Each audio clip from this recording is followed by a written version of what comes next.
ऐसे में आपको बता दूं, जो अभी आपने पूछा कुछ लोगों ने, तो लोकतंत्र हमारे लिए सिर्फ व्यवस्था नहीं है, यह हमारे व्यवहार और विश्वास का विषय है। मन, वचन और कर्म से मैं लोकतंत्र और लोकतांत्रिक मूल्यों में अटल आस्था रखता हूँ। लोकतंत्र और लोकतांत्रिक व्यवहार में मेरी अटूट आस्था नहीं मुझे बिना भय और पक्षपात, लोभ और लालसा, राग और द्वेष के आचरण करने की शक्ति दी है। विगत दिनों में सत्ता को बचाए रखने के लिए जो कुछ भी हुआ, उस पर इस समय मेरा कुछ भी कहना उचित नहीं होगा, लेकिन इस क्रम में विधायिका की प्रतिष्ठा पर जो प्रश्न खड़े किए गए हैं, उस पर चुप रह जाना भी मेरे लिए अनुचित होगा। सुन लीजिए। अध्यक्ष संसदीय नियमों तथा परंपराओं का संरक्षक है। यह केवल पद नहीं है, बल्कि एक न्यास का अनुरक्षक भी है। इसलिए इस दायित्व के साथ जब तक मैं बंधा हूं, तब तक अपने व्यक्तिगत सम्मान से ऊपर लोकतांत्रिक न्यास की गरिमा को संरक्षित और सुरक्षित रखना मेरा कर्तव्य है। इसलिए जब विधानसभा के अध्यक्ष के रूप में मेरे विरुद्ध अविश्वास प्रस्ताव लाया गया, तो मैंने अपने ऊपर विश्वास की कमी के रूप में नहीं देखा, बल्कि आसन के प्रति अविश्वास के रूप में देखा। अविश्वास का प्रस्ताव का जो नोटिस सभा सचिवालय को दिया गया, उसमें नियम, प्रावधान और संसदीय शिष्टाचार की स्पष्ट रूप से अनदेखी की गई है।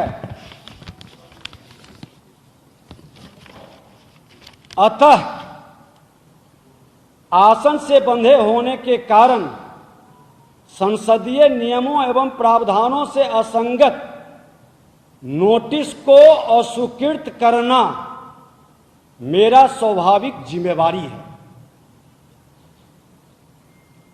उसी जिम्मेवारी को निभाते हुए मैंने अविश्वास प्रस्ताव नियमानुकूल पूर्णतः नहीं प्रतीत होता है, हमने किया।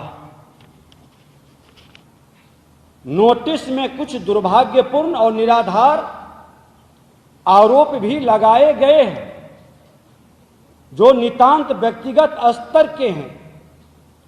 कुछ माननीय सदस्यों ने किसी ठोस तथ्य और तर्क के बिना मेरी कार्यशैली को अलोकतांत्रिक और तानाशाह जैसा बताया गया, उसे अलोकतांत्रिक गरिमा के प्रतिकूल कहा गया।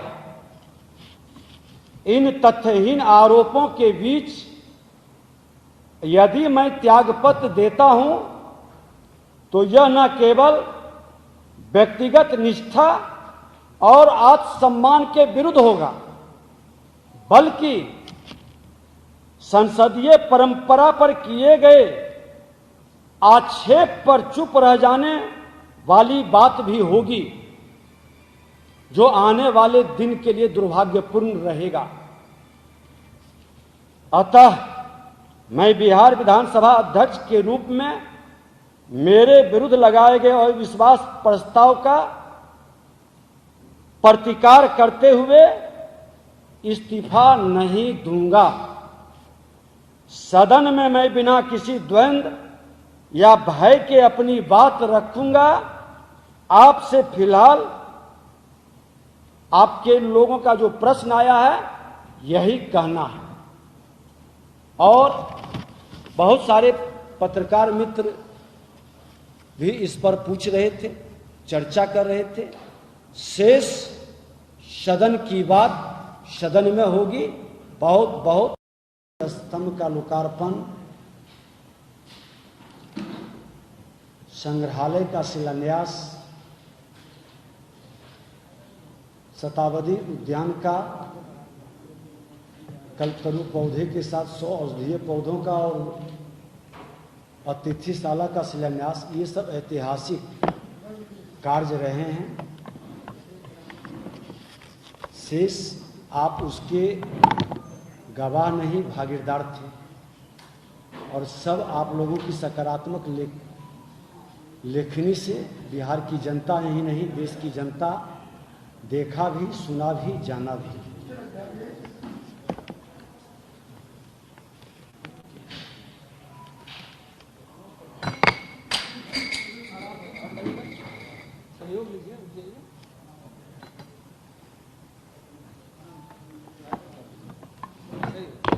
इस विषय में और कुछ आप लोगों को कहना हो तो बताएं, नहीं तो शेष बात फिर हम रखें,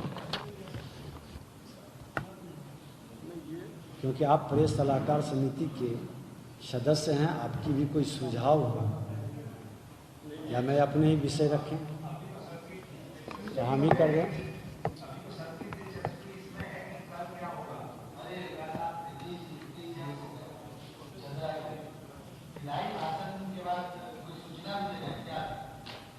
नहीं, आप लोग जैसे इन्होंने पूछा और किन्हीं को पूछना है तब ना हम कुछ बोलें।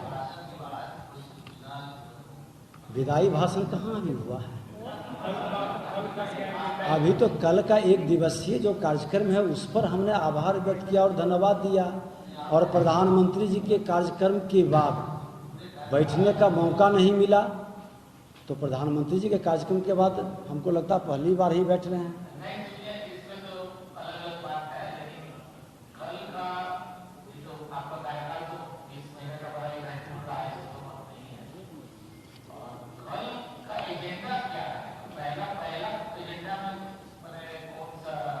वो तो ऑर्डर शीट जाता है, आप लोग के पास जाएगा, और आप तो समझते हैं कि जब तक इस पद पर बैठे हैं तो हम तो बंधे हैं नियम से, और एजेंडा जाएगा, आपको मालूम होगा।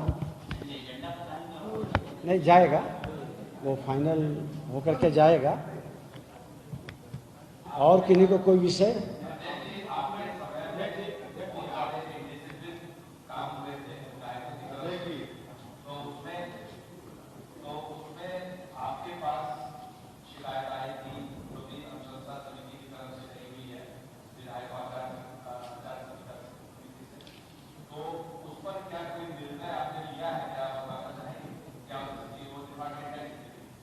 सदन की बात सदन में होगी, ये हम पहले बताए, और समिति के प्रतिवेदन हाउस में आते हैं, उसके बाद बाहर चर्चा होती है।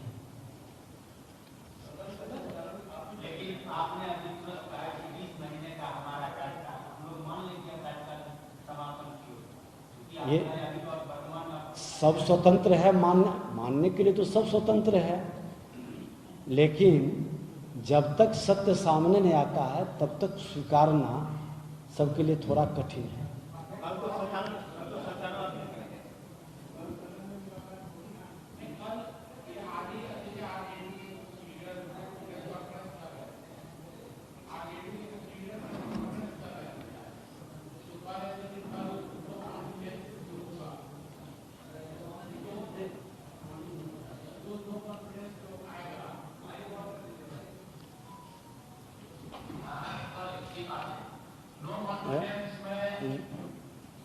आप इधर जाइए।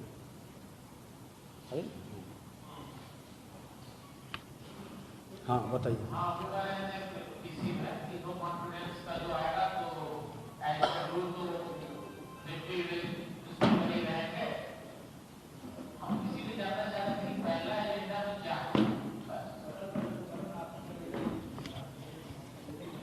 नहीं देखिए, वो तो एजेंडा जाएगा जो नियम के तहत है, नियमानुकूल व्यवस्था रहेगी।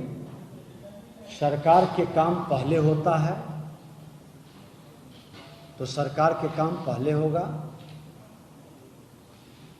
यही हमारी नियम है और यही परंपरा है। और आप सुन लीजिए, हमने कहा कि सरकारी कार्य पहले